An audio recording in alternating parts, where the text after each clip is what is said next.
ओम विश्वानि देव सवितर दुरितानि परासो यद्भद्रं तन्यासुव न अयम आत्मा बलहीन लभ्या। ये शास्त्र का वचन है। कमजोरों को भगवान नहीं मिलता। ब्रह्मचर्य प्रतिष्ठा या वीर्य लाभ है। जो ब्रह्मचर्य का पालन करते हैं, अपने सफेद खून की रक्षा करते हैं, चरित्रवान है, अपने साथ पढ़ने वाली अपनी छात्राओं को अपनी बहन समझते हैं, मार्ग में जाते हुए कोई भी मिले तो प्रणाम करते हैं, वो वीर लोग जो अच्छा चित्र देखते हैं, अच्छी कहानी सुनते हैं, अच्छे वीरों के संग में रहते हैं, वो महान बनते हैं। और जिस देश के लोग वीर है, महान है, वही देश सुरक्षित है। ध्यान रखो, जहां के लोग कमजोर होते हैं वो गुलाम हो जाता है। तो हमारे वीरों ने अपना बलिदान देकर के गुलामी को हटाया और आजादी को प्राप्त किया। सभी बैठ जाओ कृपया, पीछे भी बैठ जाओ, यहां भी कोई जरूरत नहीं, आप बैठ जाओ, वहां जगह नहीं, आप बैठ जाओ। याद रखो, सृष्टि पर, पृथ्वी पर राज वही करता है जो वीर है, जो बलवान है। हम आर्यों का चक्रवर्ती राज्य था, युधिष्ठिर के समय भी, राम के समय भी।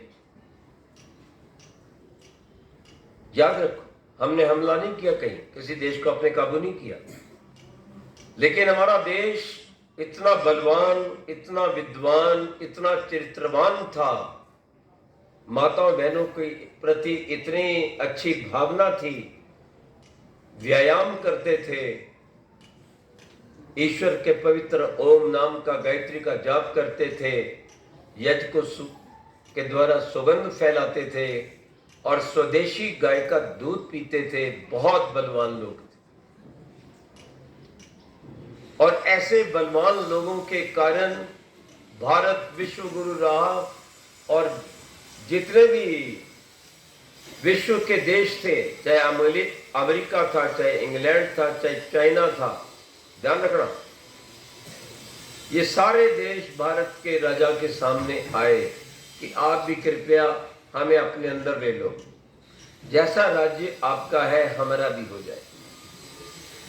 आज सौभाग्य से हमारे देश के प्रधानमंत्री मोदी जी हैं, रोज योगाभ्यास करते हैं, जो पवित्र शाकाहारी है, ना अंडा, ना मांस, ना शराब, ना मछली, ना बीड़ी, ना सिगरेट, कुछ नहीं।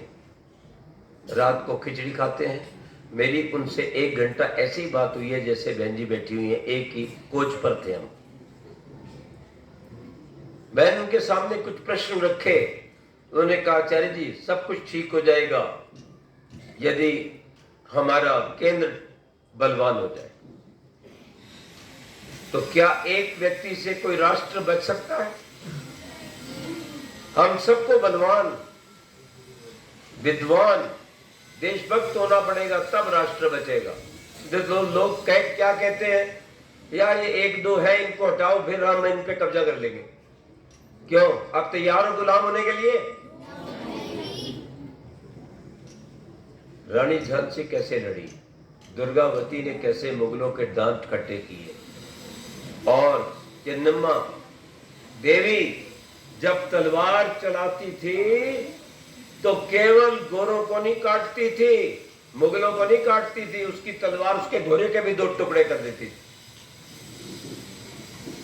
ये कथाएं आपको याद होनी चाहिए। एक से एक बढ़कर वीर पड़ा है। क्या राम प्रसाद बिस्मिल, मैं शाहजहांपुर में वहीं पे जाकर प्रवचन दिया, जहां वो सोता था मैं सोया, जहां यज्ञ करता था वो बिना यज्ञ के भोजन नहीं करता था। क्या आपने राम प्रसाद बिस्मिल का नाम सुना है? नहीं सुना ना, कोई बात। राम प्रसाद बिस्मिल ने अपनी एक सेना बनाई कि हम गुलाम नहीं रहेंगे, आजाद होंगे। चंद्रशेखर आजाद भी साथ थे और भी वीर लोग साथ थे, भगत सिंह भी साथ थे। भगत सिंह भी इस डीएवी की देन है। गोल और बारूद और गोलियों से जब गोरों को भूनना शुरू किया तब गोरे यहां से भागे, चरखा चलाने से नहीं भागे। गोरे कहते हैं अब भारत में जीना हमारा मुश्किल है, और वो वहां का इंटेलिजेंस का ऑफिसर भी कहता है कि मैं ऋषि ध्यान के क्रांतिकारी अनुयायी आज सबसे बड़ा अंग्रेजी सरकार के लिए खतरा है, याद रखो।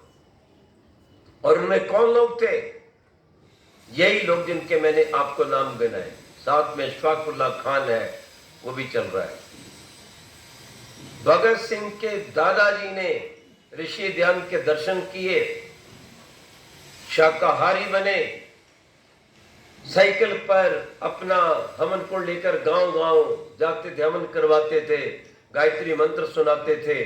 तब तक जातिवादी के कारण सब लोग एक जगह नहीं खाते थे।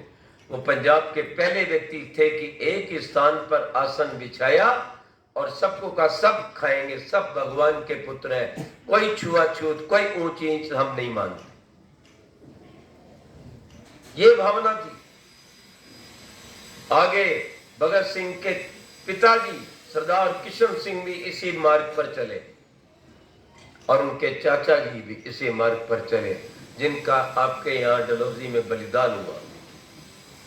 उन्होंने कहा, अपनी देवी से कहा मुझे क्षमा करना, विवाह के पश्चात भी मैं आपकी कोई सेवा नहीं कर सका।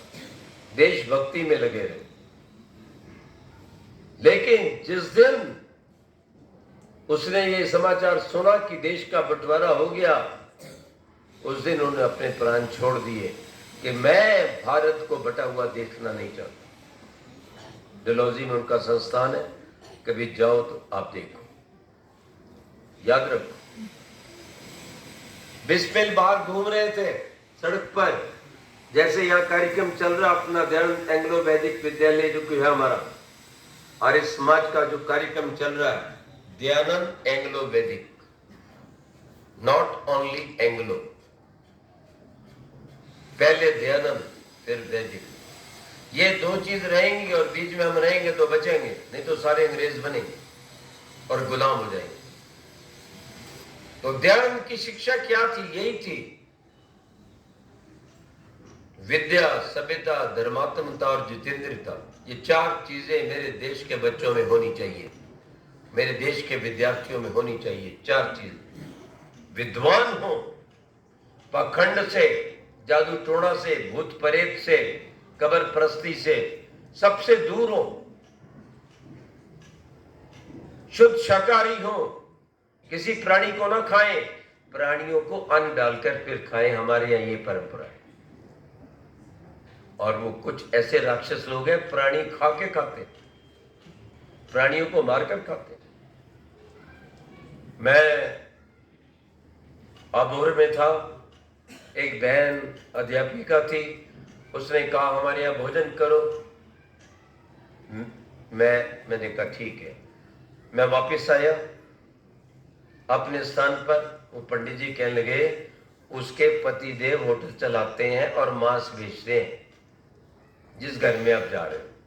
तो मेरे को शंका हो गई कि जाऊं कि नहीं जाऊं, क्योंकि जहां मांस, अंडा, मछली खाया जाता है, पकाया जाता है, मैं वहां भोजन नहीं करता, ध्यान रखना।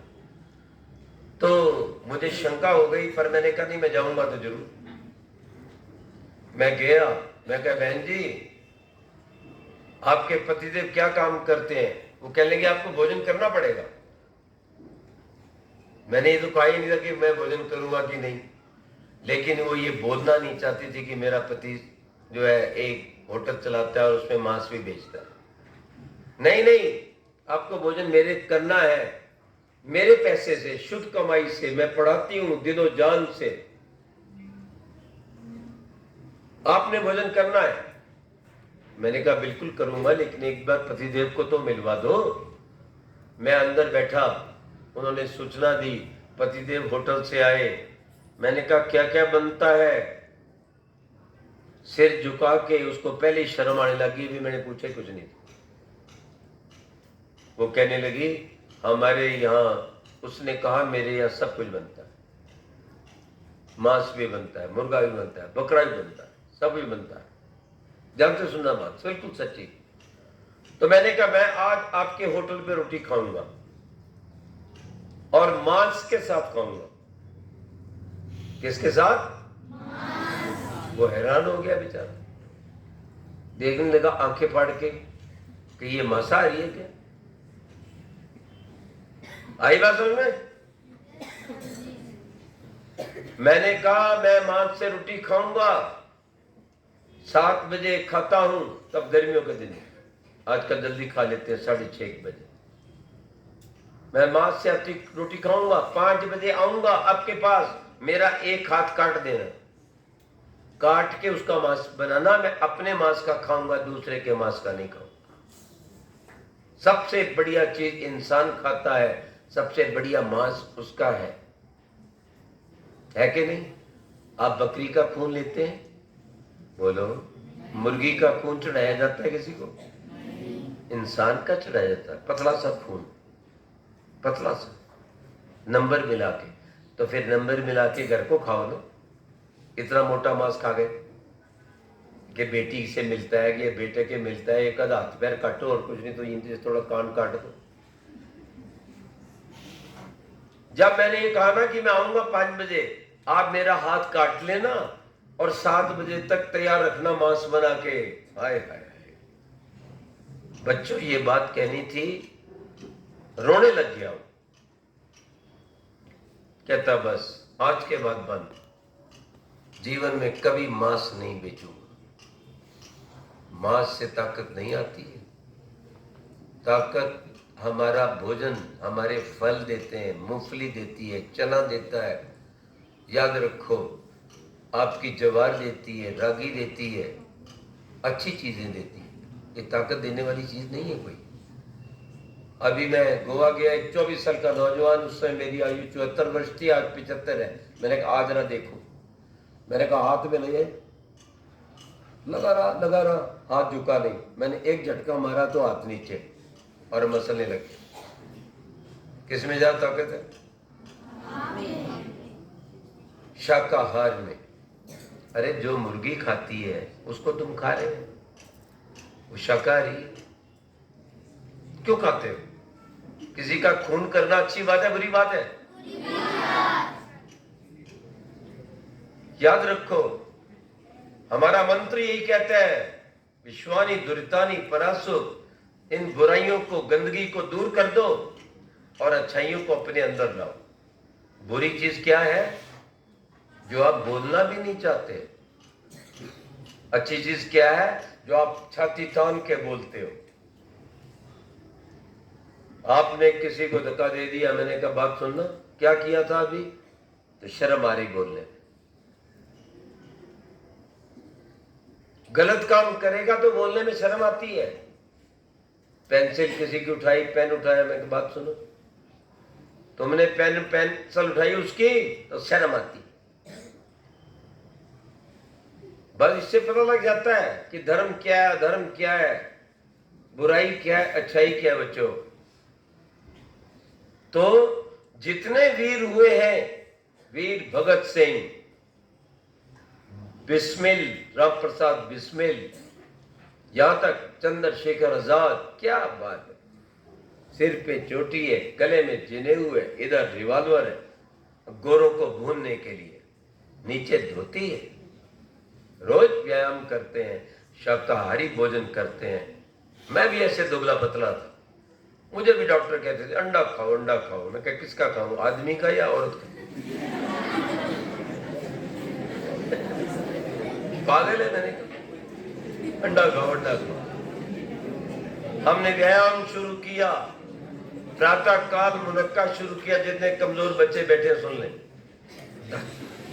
10 मुनक्के शाम को भिगोए थोड़े से पानी में, सुबह उठ के खा लिए, व्यायाम शुरू किया। बहुत से लोग कहते थे नहीं नहीं बस आप बदल नहीं सकते।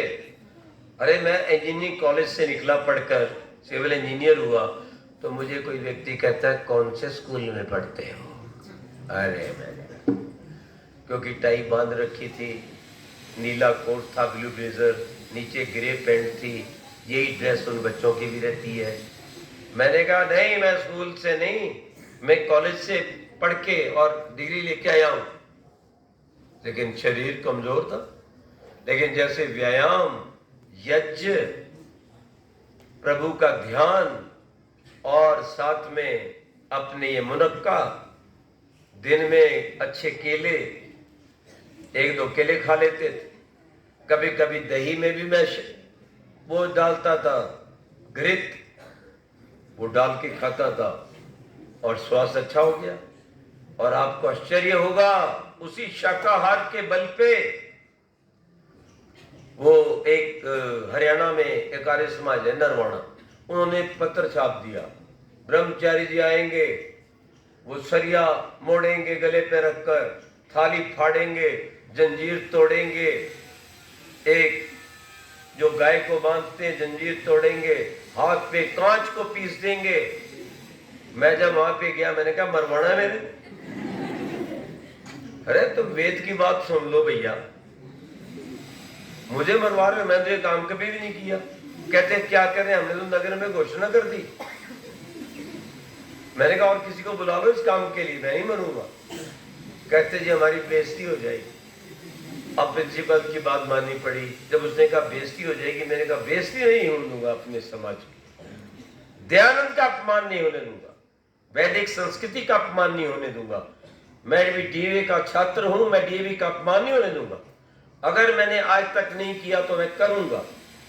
मैंने प्रिंसिपल साहब को कहा एक कमरा दे दो, दूध रख दो, फल रख दो, एक चटाई दे दो, एक सरिया दे दो, गले से रख के मोड़ना, एक जंजीर दे दो जो गाय को बांधती, एक थाली दे दो, फाड़नी है, एक बल्ब दे दो क्योंकि उसको चूरा बनाना।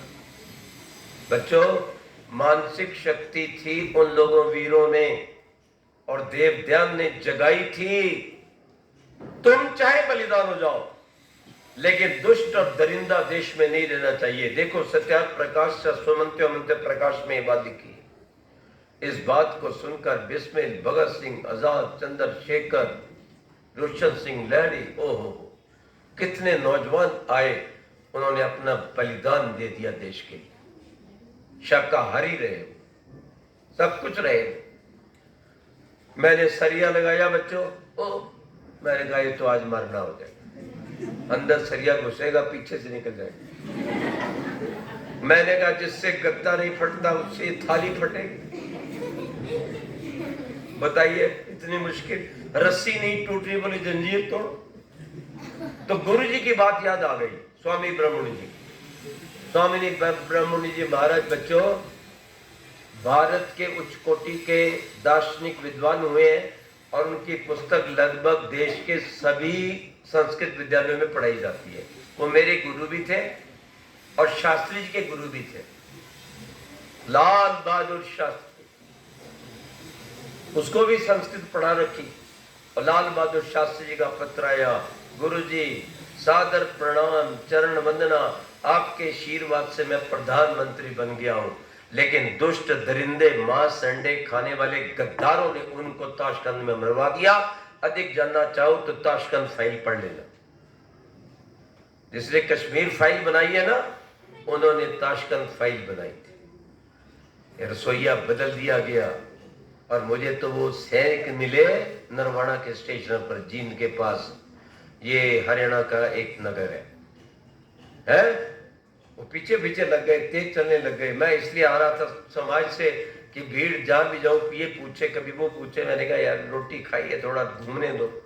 वो पीछे लग गया मेरे। मैंने कहा यहाँ भी वही समस्या है। तो मैं खड़ा हो गया, मैं कहा बोलो क्या चाहिए, पुलिस में हो कि मिलिट्री में? कहता है जी मैं लाल बहादुर शास्त्री के साथ था, उनका बॉडीगार्ड। ओहो, मैंने कहा क्या हुआ था, बता दूं?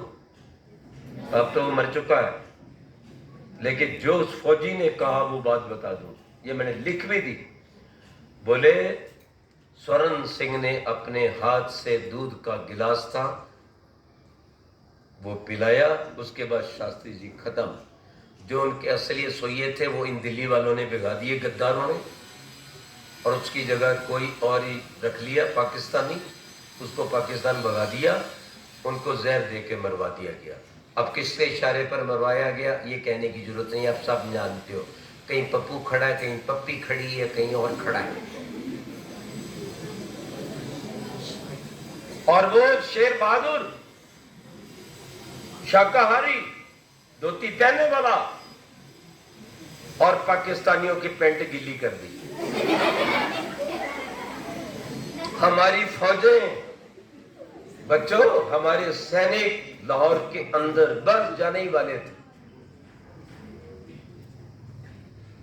घुसने वाले थे, तो चिल्लाया, अमेरिका को बुलाया, ये करो, बचाओ बचाओ। हम तो सोचते थे शास्त्री जी धोती वाले, ये हिंदी वाले क्या करेंगे? बोले बहुत जब खतरनाक आदमी, बचा लो। तो उनको ये फैसला करना पड़ा ताशकंद। वैसे भी पुराना फैसला अंग्रेजों ने किया हुआ है कि आप जीतने के बाद भी वो जमीन नहीं ले सकते। खैर छोड़ो, मैं शाकाहार का प्रभाव बता रहा हूं कि हमारे वीरों ने किस प्रकार से अपने प्राण दिए, और वो सब बहुत सारे दयानंद के भक्त थे। जा रहा है राम प्रसाद, बीड़ी सिगरेट पी रहा है, अंदर से आवाज आ रही है, कोई संत बैठे हैं, अरे देश गुलाम है, नौजवानों जागो, शाकाहारी बनो, रोज व्यायाम करो, ये चाय काफी बीड़ी सिगरेट अंडे मांस को छोड़ो, आप अपना अन्न फल चना ये खाओ, बादाम नहीं खा सकते तो मूंगफली के दाने खाओ, आयुर्वेद में दोनों के बराबर गुण बताए गए, लेकिन भिगो के खाने। आंवला खाओ, 40 दिन में चमक जाओगे, आंवले का चूर्ण थोड़ी मिर्ची मिला के खाओ, चमक जाओगे। जितनी बार हाथ धोवो, आंखों में छींटे मारो, कभी चश्मा नहीं लगेगा। लग भी गया है तो नाक में तिल का तेल डालो, चश्मा दूर। कुछ कान में डालो, तिल का तेल नाक में डालो, ऐसे चढ़ा लो, और आंखों का ध्यान रखो, ज्यादा रोशनी में नहीं और ज्यादा अंधेरे में नहीं रहो। अंदर से प्रवचन चल रहा था तो वो बीड़ी पीने वाला वो राम अंदर आके बैठ गया, और सारे लोग चले गए, वो नहीं गया, प्रणाम किया और कहता है आज के बाद महाराज प्रतिज्ञा करता हूं कभी जीवन के अंदर ये चाय बीड़ी सिगरेट और ये गंदे व्यक्तियों में नहीं रहूंगा, अपने प्राण देश की रक्षा और देश को जो है स्वतंत्र करने के लिए लगा दूंगा अंतिम समय तक, और कभी समझौता नहीं करूंगा। ऐसे ऐसे वीर हुए। काकोरी कांड में गाड़ी लूटी गोरों की, लूटनी पड़ी किस लिए कि हथियार चाहिए थे गोरों को भगाने के लिए, प्यार से तो मानते नहीं थे। चोर है ना, अभी भी हमारा हीरा लेके बैठे। जितनी गंदगी है सारी विदेश से आती है। कोरोना कहां से आया? गाय का रोग कहां से आया? डेंगू कहां से आया? सब यहां से, चाइना नहीं और भी देशों से। गाय का रोग साउथ अफ्रीका से आया। हम तो पवित्र देववासी हैं, ये देवभूमि है, यहां रोगों का क्या काम? ये मांसाहार उनके कारण आया। बीड़ी सिगरेट मांस शराब जुआ, आधे नंगे हो गए, माताओं बहनों को भी नंगा कर दिया। वो मैं गोवा में रहता हूं, एक केंद्र बनाया हुआ, किसी ने आना तो आ जाना। वो अब तो दुपट्टा उतार रही यहाँ की बहनें, और मुझे डर लगता है कहीं सलवार भी ना उतार दें गोवा की तरह। वो सलवार पहनती नहीं है, ये उल्टी शिक्षा दे रहे थे। तो राम प्रसाद बिस्मिल ने संकल्प किया, गाड़ी लूटी और लोगों को तैयार किया। साथ में चंद्रशेखर आजाद था, रिवॉल्वर चोटी। और आज भी बच्चों राम प्रसाद बिस्मिल के जहां पर फांसी की सजा हुई थी ना, उसके फांसी घर के बाहर यशशाला बनी हुई, वेद मंत्रों का पाठ संध्या और हवन करता था। मां मिलने आ गई। मां मिलती है तो बिस्मिल को थोड़ा तरस आ जाता है। ओहो, बूढ़ी मां, जवान बेटा, जिस मां ने पैदा किया मैं उसकी सेवा नहीं कर सका, थोड़ा सा आंखों में आंसू आ गए। लेकिन मां तो बलवान थी, उसको पता था मेरा बेटा देश के काम में लगा, मुझे कोई परवाह नहीं।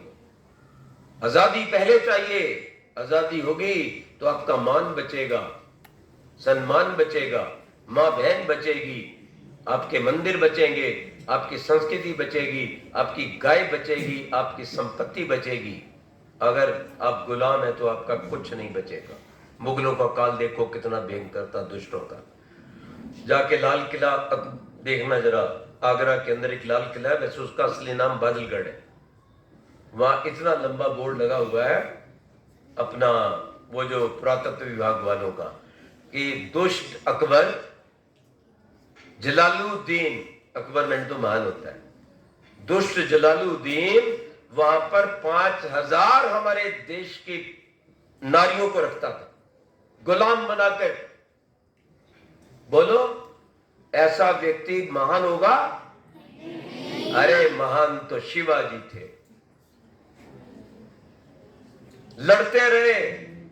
और औरंगजेब इतना डरता था, इतना डरता था, क्या बताऊं। उस समय वो अपने शौचालय में शिवाजी की फोटो रखता था। किसी ने कहा तू यहां क्यों रखता है? कहता देखते ही पेट साफ हो जाता है।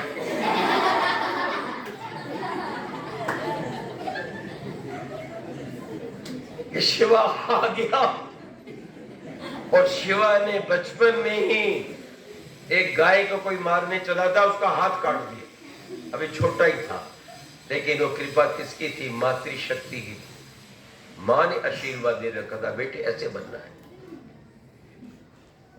माता जी का ऋण कभी नहीं चुकता। एक दिन शिवाजी कहने लगे, माता जी मैं बोलो आपका ऋण चुकाना चाहता हूं। तो मां बोली, अच्छा आज मेरे साथ सुनना, तुम बचपन में सोते थे ना कमर सीधे, बिल्कुल एकदम सैनिक। शिवाजी सो गए, माता जी उठी, पानी का गिलास लिया, थोड़ा उसके ऊपर डाल दिया। वो क्या कर रही हो माता जी? बोले नहीं मैं बूढ़ी हूं ना, मेरा हाथ छलक गया। माता जी दोबारा उठी, दोबारा थोड़ा पानी डाल दिया, फिर और भी चिल्लाया, माता जी क्या कर रही हो? सो नहीं दे रही। तीसरी बार देखा जब ये फिर मार रहा खुराटे, पूरा लोटा डाल दिया बिस्तर में और बिस्तर गीला हो गया तो खड़ा हो गया। अच्छी बात है, आप मुझे कह देती मैं नहीं सोता आपके साथ, ये क्या कर रही हो? मैंने कहा बेटे बस, तूने मेरा ऋण चुका दिया, बस। तू पेशाब कर देता था, मैं गीले में सोती थी, तुझे सूखे में सुलाती थी। तो सूखे में पेशाब कर देता था बिस्तर में, तो मैं गीले में सोकर तुझे अपनी छाती पे सुखाती थी। मैंने तो केवल थोड़ा पानी डाला और तू नाराज हो गया। तो ऋण चुकाएगा मां का? बोले माता जी क्षमा करना, मां का ऋण नहीं चुकता है, गुरु का ऋण, पिता का ऋण नहीं चुकता है कभी भी।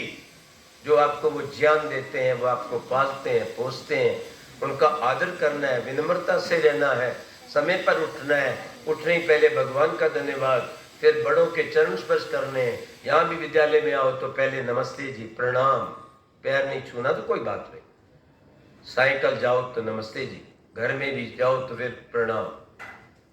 फिर माता जी बोली बेटे ऋण चुकाना चाहता है, वो सामने देख के लाए, ध्यान से देख, झंडा कौन सा है?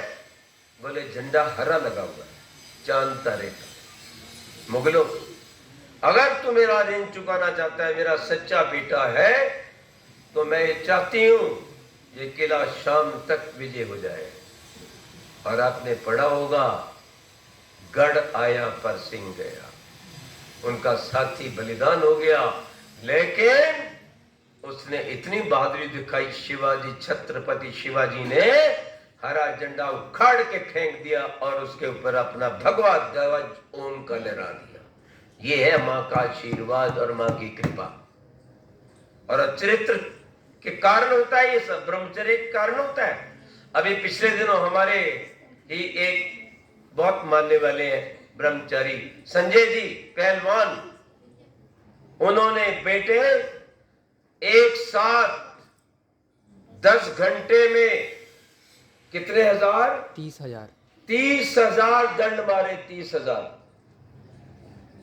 और उसको अवार्ड मिला। कोका कोला कैंपावल ने कहा हमारी विज्ञापन कर दो। बोले जब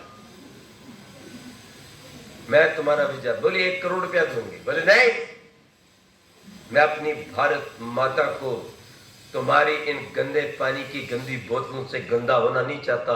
मैं तो चाहता हूं मेरे देश का हर बेटा और बेटी छत्रपति शिवाजी, राणा प्रताप, रानी झांसी और दुर्गावती बने। अभी आया था उनका, फिर उनका मेरे पास आया था फोन, आचार्य जी आपके आश्रम में आना है। मैं राजगढ़ में होता हूँ बेटे, सिरमौर में राजगढ़ है, वहां से 9 किलोमीटर पे अपना आश्रम है, बच्चों का कैंप लगाते हैं। मैंने कहा नहीं, अभी रहने। ये ब्रह्मचर्य का प्रताप था।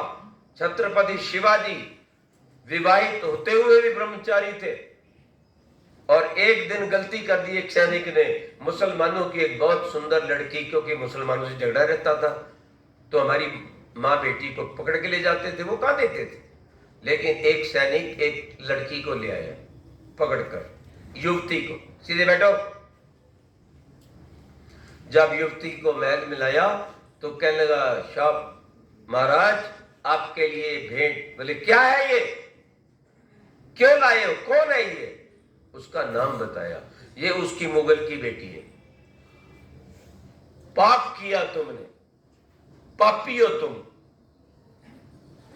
उससे क्षमा मांगी, बेटी मुझे क्षमा करना, इसने बहुत बड़ी गलती की है, लेकिन तुम्हें देखकर मुझे एक बात की प्रसन्नता हो रही है, तुम बहुत सुंदर हो, भगवान ने तुम्हें बहुत सुंदर बनाया है। अगर मेरी मां भी तुम्हारी जैसे सुंदर होती तो मैं भी सुंदर होता। उसको अपना मां मान ली। एक तरफ शिवाजी, एक तरफ वो दुष्ट जलालुद्दीन अकबर, क्या मिलान हो सकता है?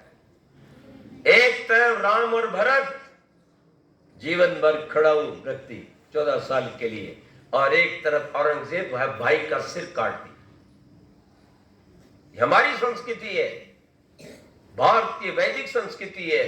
सबसे प्यार करो, किसी की हत्या मत करो, माताओं बहनों का आदर करो, गऊ का आदर करो, पशु पक्षी को मत मारो बिना मतलब के। जो आपको नहीं मारते उनको क्यों मारते?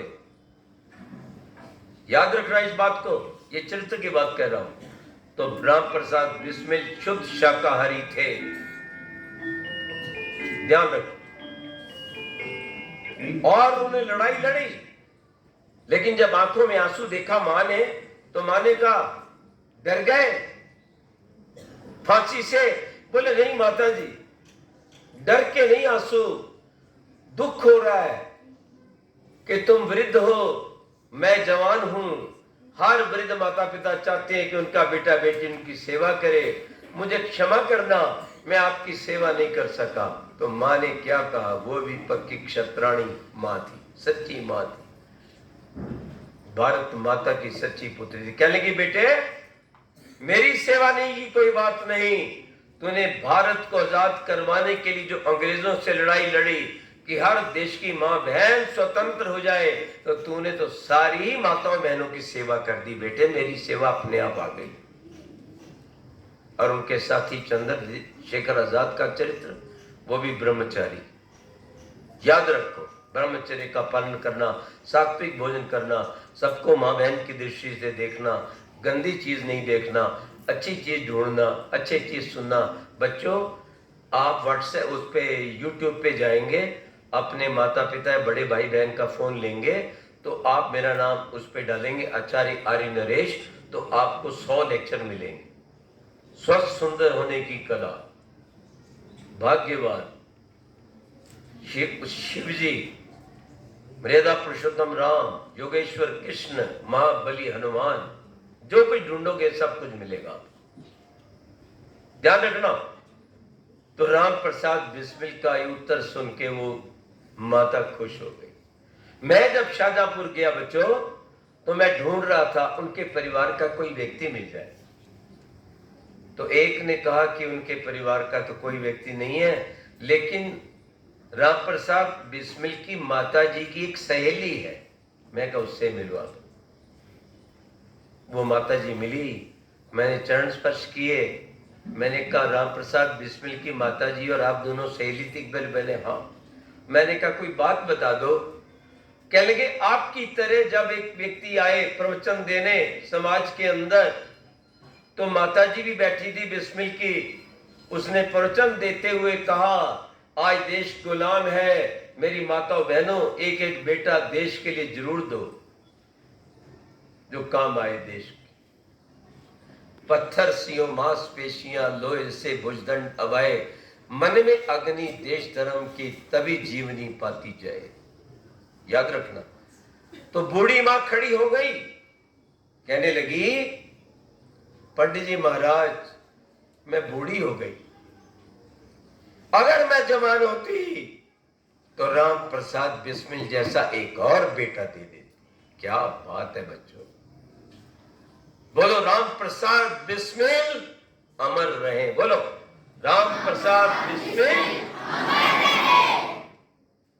ये कहानी उन लोगों की। और आप जानते नहीं, मैं भगत सिंह जी के भाई के घर में गया, इतना बड़ा गिलास दूध का, वो कड़े वाला गिलास उसको बोलते पंजाब में, फल फूल अच्छे अच्छे चित्र लगे हुए। और मेरा प्रोग्राम पूरे देश में चलता है। अभी पिछले दिनों सुखदेव के भतीजा मिले थे मुझे, सुखदेव जो बलिदान हो गए थे ना भगत सिंह के साथ, उनका भतीजा मिला। मैंने कहा व्यायाम करना है, चाय काफी नहीं पीनी, रोज अच्छा स्वास्थ्य बनाओ। मैं गया हुआ था बिहार में बेतिया,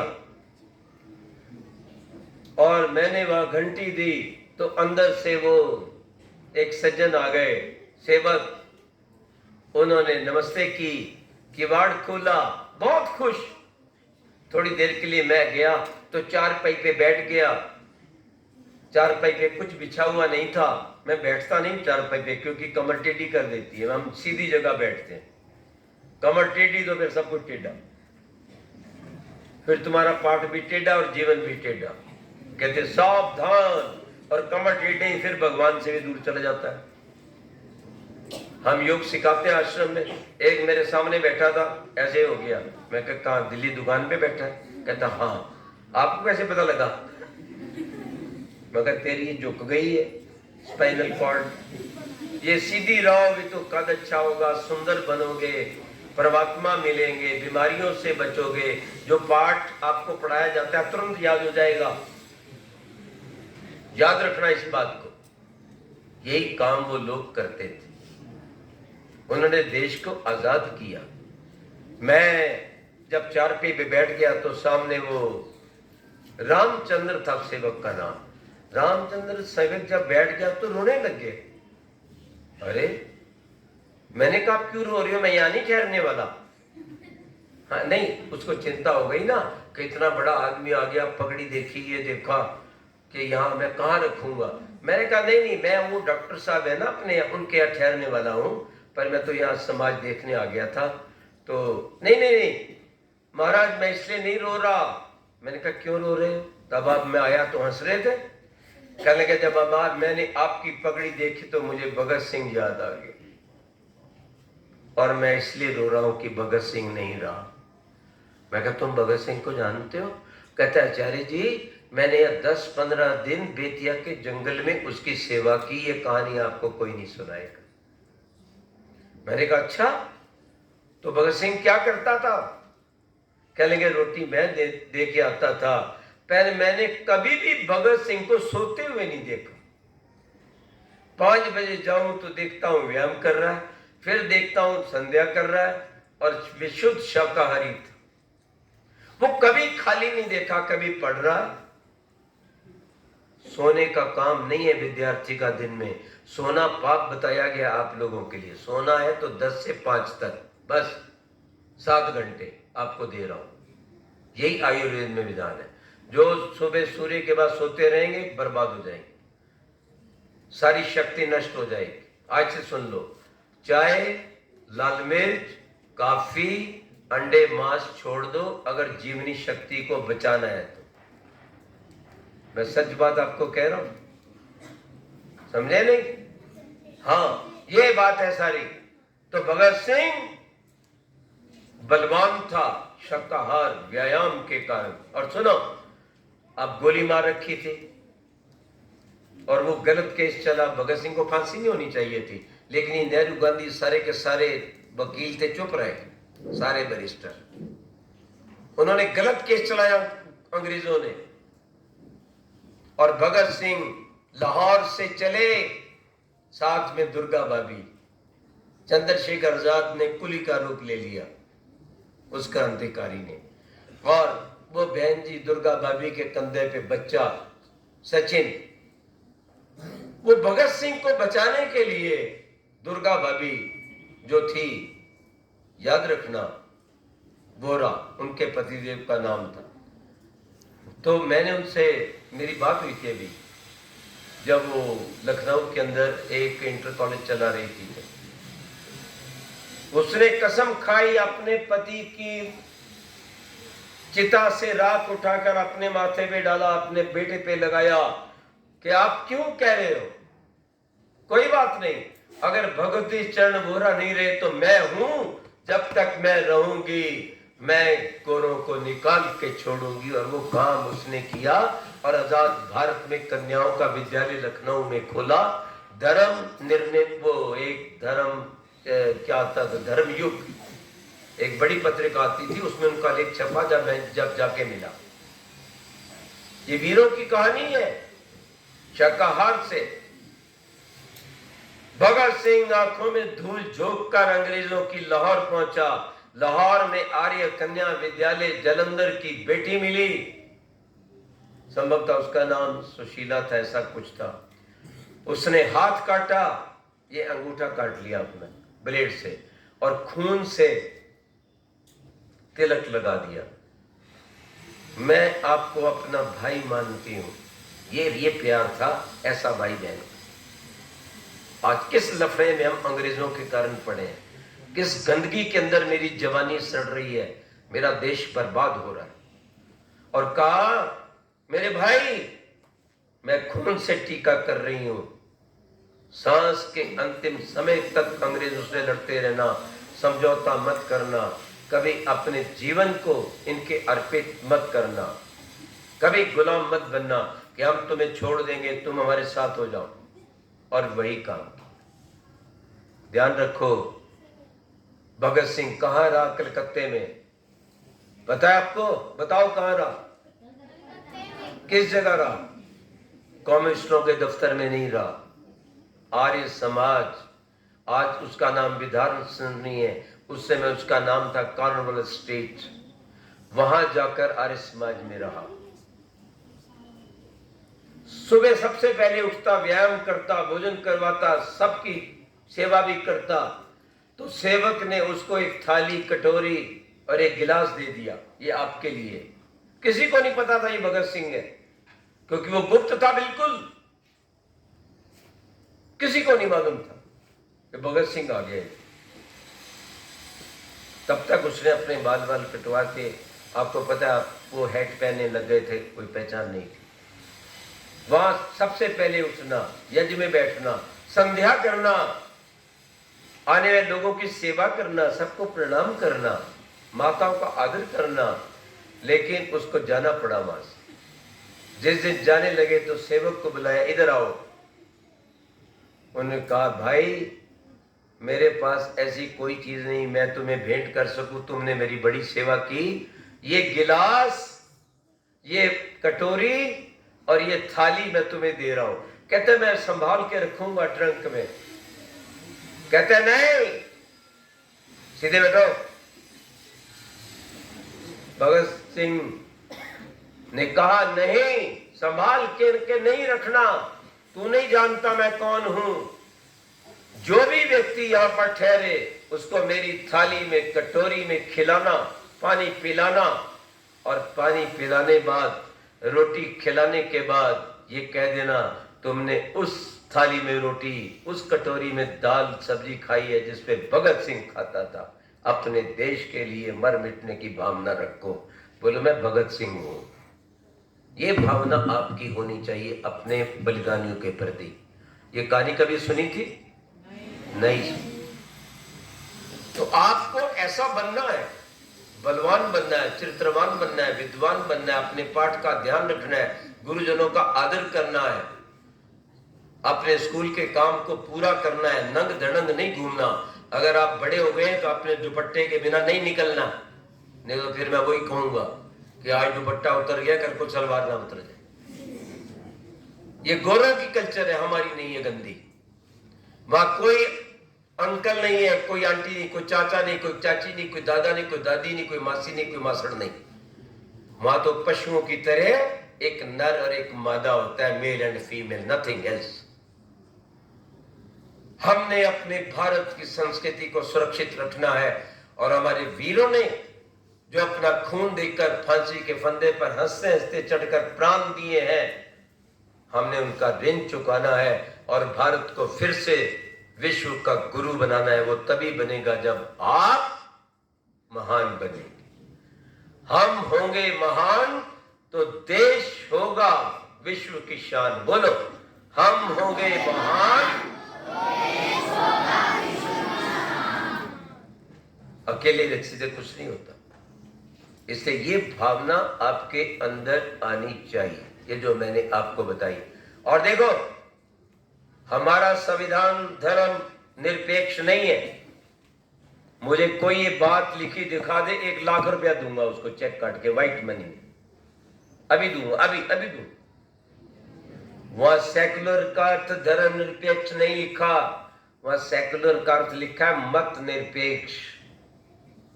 धर्म चलता है भगवान से, मत चलते मनुष्यों से। और मनुष्य जब आते हैं तो नया नया मत लाते, उससे पहले मत नहीं होता। मोहम्मद से पहले इस्लाम नहीं था, ईसा मसीह से पहले ईसाई नहीं थे, हजरत से पहले यहूदी नहीं थे। लेकिन दयानंद से पहले वेद थे या नहीं थे? कृष्ण जी से पहले वेद थे कि नहीं? राम से पहले वेद थे कि नहीं? शिव जी से पहले वेद थे कि नहीं? ओम नमः शिवाय, ये तो रोज अपने संध्या का भाग में आता है ना, ओम नमः शिवाय, शिव तराय। जो वेदों में नाम थे वो हमारे ऋषियों के रखे गए, उन्होंने वहां से नाम रखे। याद रखना, एक भगवान है, एक देवता है महान जो सब कुछ दे देते हैं दूसरों के लिए, और एक मानव है, वो ये मानव उसको कहते हैं जो दूसरे को कष्ट नहीं देना। ठीक है, मुझे तो हानि ना हो पर दूसरे को भी हानि ना हो, मेरा अपमान ना हो, लेकिन ये ध्यान रखो दूसरे को भी अपमान ना हो। इतना प्यार से, श्रद्धा से, विनम्रता से जीवन व्यतीत करना है। ठीक है बच्चों, बात समझ में आ रही है? ब्रह्मा, शिव, राम, कृष्ण, नानक, दयानंद, इनके चित्रों पर क्या लिखा रहता है? ऊंचा बोलो। और ग्रंथ सब कहां से शुरू होता है? एक ओंकार सतनाम करता पुरख निर्भव निर्वैर काल मूरत, सुनिए योग योगतन वेद, सुनिए शास्त्र सिमरत वेद, नानक भक्ता सदा विकास, सुनिए दुख पाप का नाश। ये 10 गुरुओं के चेले नहीं है, ये मैकालिफ के हैं। वो डीसी बन के पंजाब में आया था, जो पगड़ी रखेगा, जो दाढ़ी रखेगा, उसको मैं भर्ती कर लूंगा। इस दुष्ट ने, मैकालिफ ने, आपको वहां मिल जाएगा नेट के ऊपर, मैकालिफ नकली अंग्रेज बन गया। एक पुस्तक गंदी लिखवाई कि सिख हिंदू नहीं होते। उससे पहले सारे सिख अपना धर्म हिंदू लिखवाते थे। सिख का मतलब क्या होता है? शिष्य। शिष्य का अपभ्रंश सिख है। मेरे एक प्रवचन सुनने आया करते थे वकील साहब, मैं जम्मू जाता था, सुनते थे। तो उस दिन सनातन धर्म में हमारा प्रवचन था और यहाँ आतंकवाद चल रहा था पंजाब में। तो मैंने उससे पूछा, भाई ये बताओ गुरु नानक देव जी कौन थे, हिंदू थे या मुसलमान? कहता जी सिख। मैं कहा सिख का मतलब है शिष्य, क्या गुरु नानक देव तुम्हारे चेले थे? कहता नहीं जी गुरु थे। तो मैं कहा सिख क्यों बोल रहा है, कौन थे? मैं कहा तुम्हें मालूम है? अगर तू सच सच बता देगा, मैंने कहा गुरु नानक जी ने जनेऊ भी डाला था, अगर तू सिद्ध कर देगा नहीं डाले तो आज मैं भी बाल रखवा लूंगा, याद रख। और अगर मैंने सिद्ध कर दिया जनेऊ डालेगा तो तू कटवा लेगा। अब तो देश की फौज बन गई है, उसको कोई जरूरत नहीं है ऐसी। और एक आदमी फौज में भर्ती होने वाला, बोतल भी, ये भी, वो भी, साड़ी भी, टोपी भी पहन के घर में भी रखे, तो लोग क्या कहेंगे उसको? अच्छा मानेंगे? नहीं मानेंगे ना। मैंने कहा जन्म साखी बाई बाले वाली वाले, उसका सफा नंबर से 54 लगभग, ता बाबे ने जनेऊ पाया, नानक जी ने भी जनेऊ डाला था। सबकी शादी यज्ञ पर जनेऊ पर हुई, सब हमारे गुरु हैं। यज्ञोपवीत के लिए गुरु तेग बहादुर ने गर्दन कटवा दी। याद रखो, वो यज्ञोपवीत आपके कंधे पे हो, वो शिखा हो जो शिखर तक ले जाती है। याद रखो, या मेखला हो, कमर कस के काम करो। जनेऊ डाला गया था भगत सिंह के गले में, कंधे से होकर, दिल से होकर यहां तक जाता है, याद रखो। तो दादाजी से पूछा भगत ने, ये क्या है, ये 3 धागे क्या है? बोले कंधे को मजबूत रख, दिल से काम करना है, कमर कस के करना है, और देश को आजाद करवाना है, तुझे समर्पित करता हूं। भगत सिंह के दादा जब मिलने आए, आंखों में आंसू आ गए। तो भगत सिंह क्या कर रहे हो?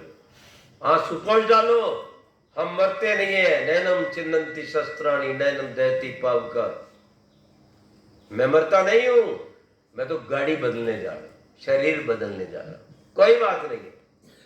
आप याद रखो, जिस दिन मुझे जनेऊ दिया था कि मैं राष्ट्र के लिए समर्पित करता हूं, तो इसलिए दादाजी आपने जो संकल्प मेरे से लिया था वो मैं पूरा करने जा रहा हूं। बेटे, हमारे वीरों का इस तरह का चरित्र रहा है। एक दिन अशफाक उल्लाह खां बीमार हो गए, सुनो, शाहजहांपुर में, और ऐसा बीमार हुआ कि ठीक नहीं हो रहा था। और थोड़ी देर बाद उसने कहा राम राम, अब वो मुसलमान परिवार का था, वो कहने लगे काफिर हो गया। लेकिन एक वहां पे नौजवान बैठा हुआ था उसके पास ही, वो भागा भागा गया आर्य समाज। आर्य समाज में जाकर राम प्रसाद को बुला लाया, राम प्रसाद जी को बुला के लाया। राम प्रसाद जी चारपाई पे बैठे, सिर पे हाथ रखा, उन्होंने कहा अशफाक, उन्होंने कहा भाई मेरे राम आ गए, और वो सारा बुखार उतर गया, बिल्कुल ठीक हो गया। इतना प्यार था। ये बातें बताई नहीं जाती हैं, लेकिन याद रखो, हमारा देश धर्म सापेक्ष है लेकिन मत निरपेक्ष है। अच्छा, मुझे कोई बेटा ये बता दे, बेटी बता दे, इनाम देंगे। वो धर्म सापेक्ष कैसे है? संविधान में तो सेक्युलर का अर्थ मत लिखा हुआ है और मत व्यक्तियों से चलता है, लेकिन धर्म सापेक्ष क्यों है? आपका कोई सिक्का, आपका कोई नोट, आपका कोई पासपोर्ट बिना उस वैदिक वाक्य के छप नहीं सकता। तो उससे पता लगता है कि भारत की संस्कृति क्या है।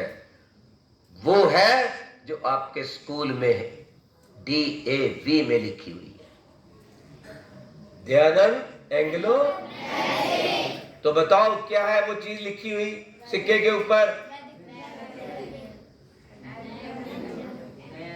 फिर सोचो, हर नोट पे ध्यान का लिखा है। एक टिकट छपी थी ध्यान के नाम की, गुरुजन के नाम की, लेकिन हर सिक्के पर वो वैदिक वाक्य लिखा है जो सिद्ध करता है कि हम वैदिक धर्मी है, ये देश हमारा है, हम बाहर से नहीं आए, ये अंग्रेजों ने तुम्हें बहकाया है।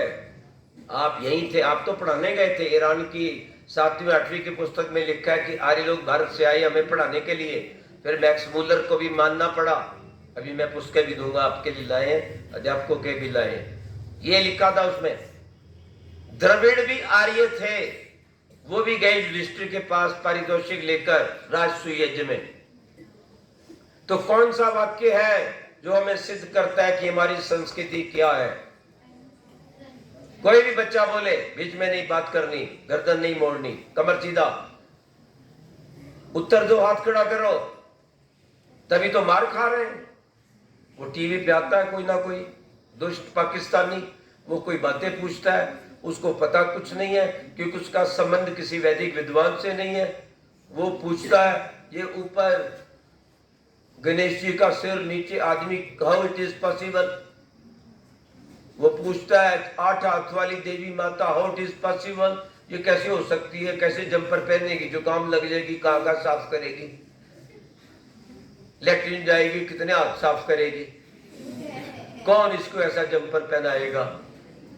नहीं, 4 हाथ ब्राह्मण, क्षत्रिय, वैश्य और क्लास 4 के, याद रखना, 2-2 सबके 8 हाथ, शेर की सवारी, लेकिन सिर एक, विचार एक हो, लेकिन 8 हाथ मिलकर काम करें और हमारा मार्ग भी एक हो। हमें अपने गुरुओं के पीछे उनके आदेश का पालन करना है।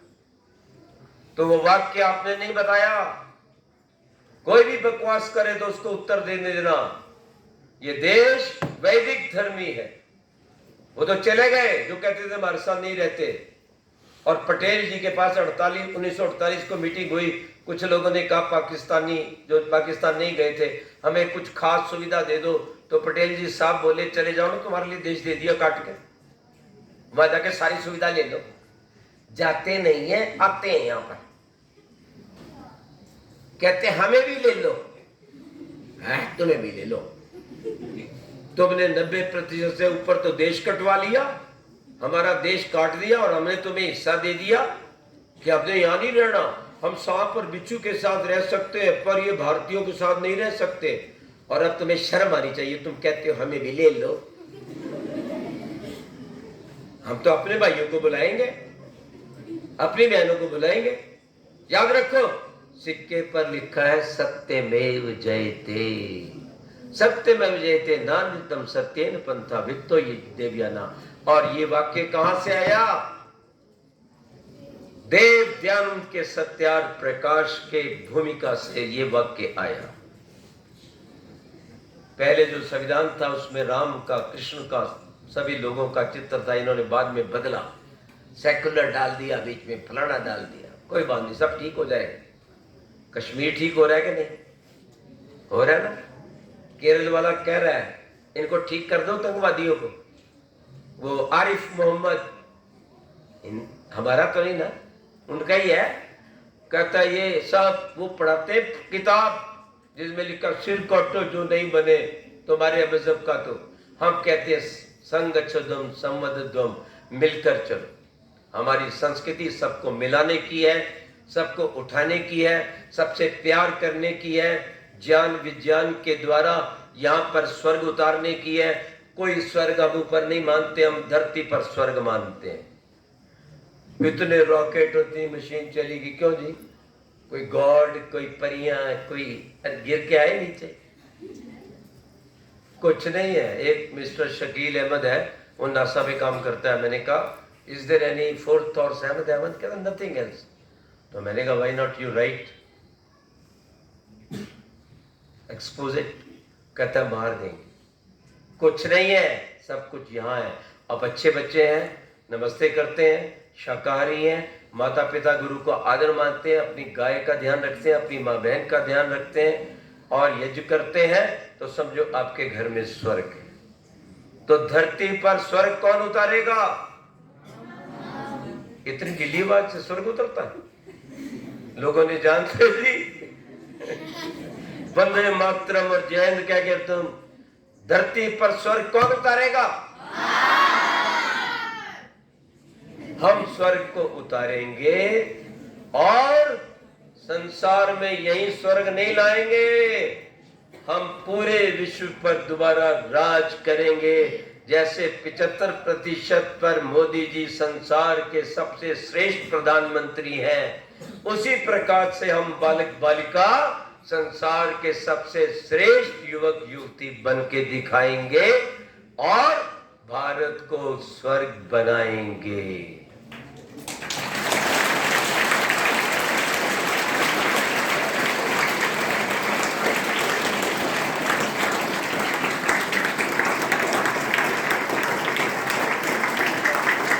बहन जी का बहुत बहुत धन्यवाद है कि उन्होंने समय दिया।